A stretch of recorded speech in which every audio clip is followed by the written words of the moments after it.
Moving forward, in the case of Quezon versus Juan, cited in this decision, this court emphasized that the fact of prior physical possession is an indispensable element in forcible entry cases. Meaning, if you fail to allege or fail to prove the fact of prior physical possession, your case will be dismissed. For an action for forcible entry to prosper, the plaintiff must allege and prove that it was in prior physical possession of the property before the defendant encroached on the property. Possession in ejectment cases means nothing more than physical or material possession, not legal possession. It is not required that the complainant is the owner of the property. If the issue of ownership is raised, the court may resolve this question only to determine the question of possession. Here, petitioner claims that when it installed the lines and cables beneath the property was not yet owned by respondent. Hence, it concludes that the respondent had no prior physical possession of the property. However, in ruling that there was prior physical possession, the Court of Appeals held that the complaint contains specific allegations of possession and ownership and referred to respondent's allegation that the plaintiff is the lawful, absolute, and registered owner of a parcel of land located in, situated at. A cursory reading of the complaint shows that respondent failed to allege its prior physical possession of the property. So, kani bantayan nimo, no? Allegation pa lang na short na daw. It merely submitted proof of ownership over the property, which is not enough, which is not sufficient to prove prior physical possession. As held in the case of De La Cruz versus Pauses Hermano, to prove their claim of having a better right of possession, respondents submitted their title thereto and the latest tax declaration prior to the initiation of the ejectment suit. As the Court of Appeals correctly observed, petitioner failed to controvert these documents with competent evidence. It erred, however, in considering those documents sufficient to prove respondent's prior physical possession.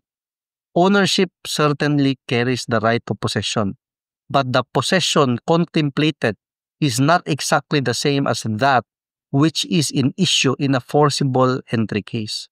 Now, this is very important because the common mistake is to think that the possession meant to be tried in a forcible entry case is legal possession.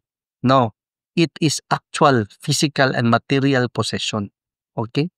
So, a possession in a forcible entry suit refers only to possession de facto or possession in fact or actual or material possession and not one flowing out of ownership.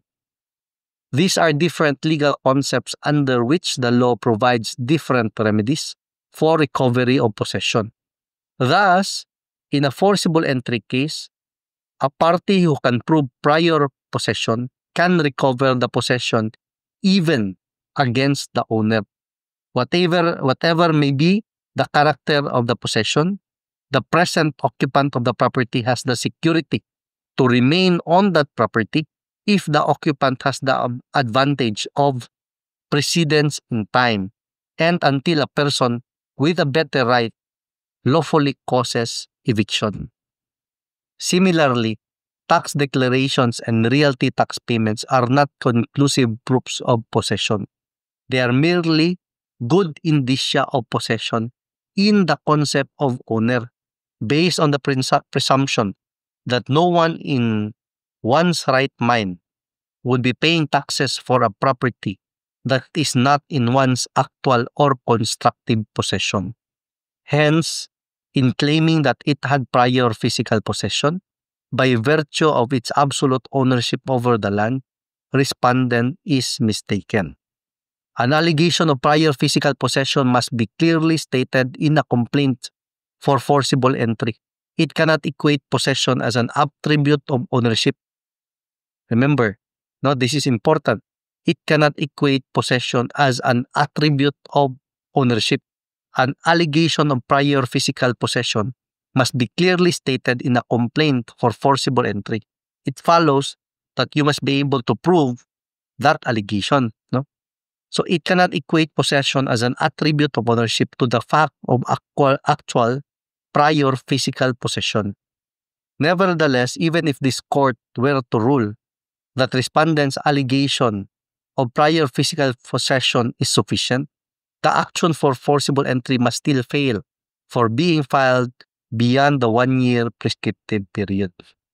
So now at this point, we know that the action by XYZ Appliance was filed beyond the 1-year prescriptive period. In fact, there was no sufficient allegation of prior physical possession.